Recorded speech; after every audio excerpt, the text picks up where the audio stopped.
Bagay na nawala ngayon sa isip ni Bunso Migs Malino, ano ito ating alamin.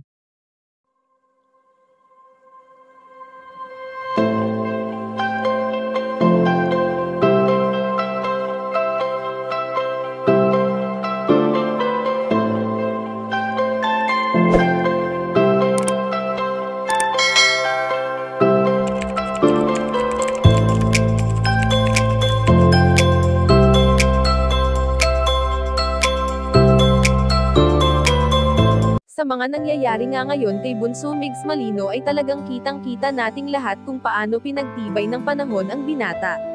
Sa saya at lungkot na nararanasan ngayon ni Bunso Migs Malino ay palagi niyang kasama ang kanyang pamilya simula umpisa hanggang ngayon.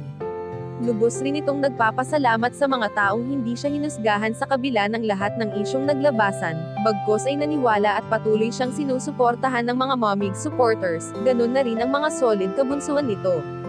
Sa nagdaang taon na nagsama sina Bunso Migs Malino at ang prinsesa nitong si Cutie Mahal ay kitang-kita naman natin kung gaano sila kasaya at kung gaano sila kakomportable sa isa't isa na magpasa hanggang ngayon nga ay hindi pa rin nahahanap ng binata sa ibang babae.